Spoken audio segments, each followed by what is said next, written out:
chapter 6. Beginning in verse 4, it says, Hear, O Israel, the Lord our God is one Lord. And thou shalt love the Lord thy God with all thy heart, and with all thy soul, and with all thy might. And these words which I command thee this day shall be in thy heart. And the Lord shall teach them diligently to thy children, and shall talk of them when thou sittest in thine house, when thou walkest by the way, and liest down, and when thou risest up. Thou shalt bind them for a sign upon thy hand, and thou shalt be frontless between thine eyes. And thou shalt write them upon the posts of thy house and on the gates.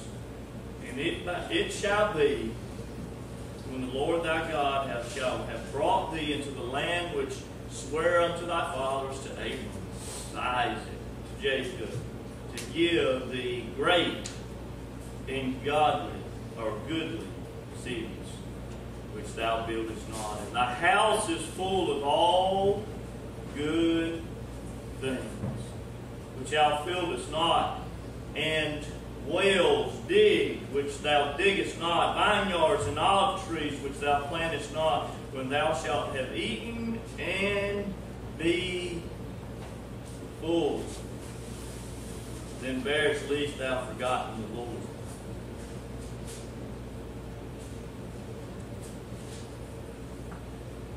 Told him how to make decisions.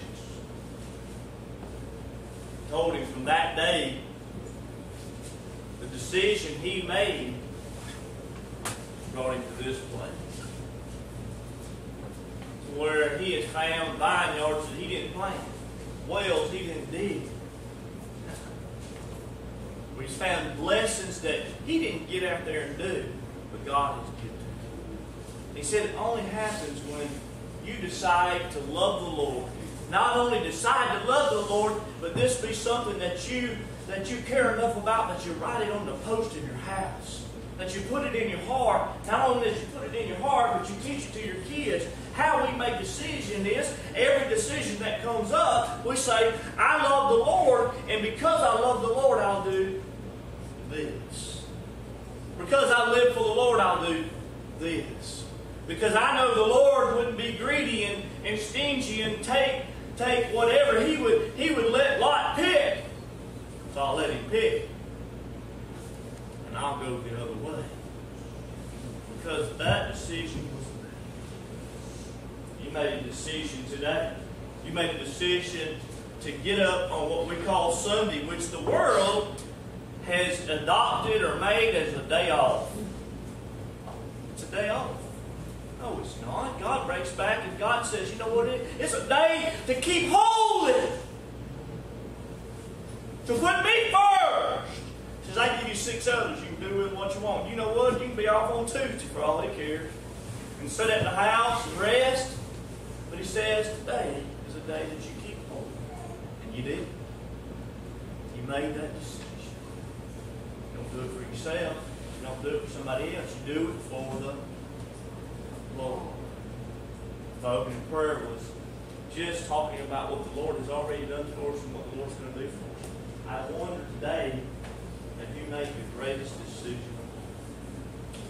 Because there's a decision that God gives you today, and it's the only reason you even exist, is a period of time you have to make this decision. God creates you as human so that you can choose Him. Not because you had to or because He made you, but because He wants you. God created you to exist, not to have a big house or lots of money or cows or gold or silver. He created you that you may have a chance to know Him and to choose Him. He doesn't want you to live here. That's why He's not going to build a palace here and come live in it. He put this place here that you may choose Him or choose yourself. He said if you'll choose Him,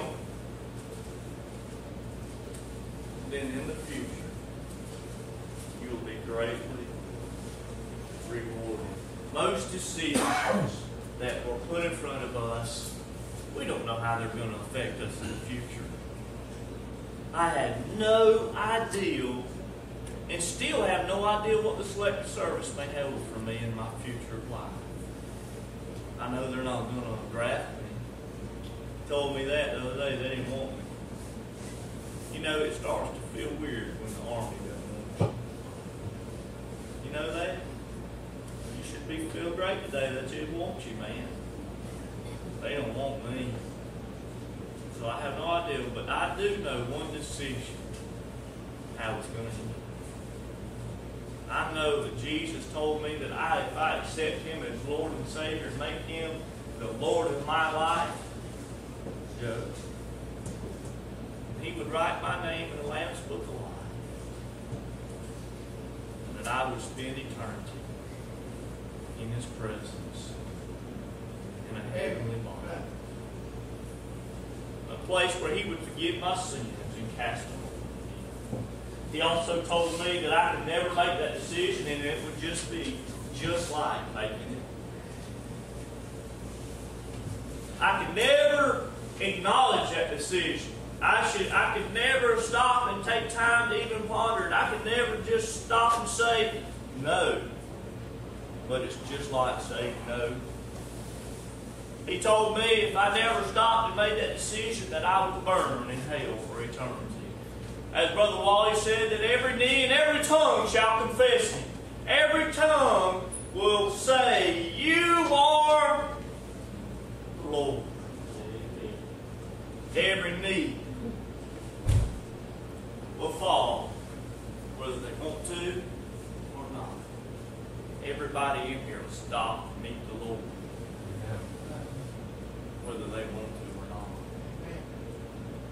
Said that decision will end like this, that He would face me and say, I never knew you. Why? Because you never knew me. You knew a lot of stuff in this world. Man, you knew how to do this, and you knew how to do that. You knew how much interest was on this, and you knew what this would multiply, and you knew what this would feel like, but you never knew Jesus Christ. So on the day of claiming Him before His Father, depart from me, you workers of iniquity,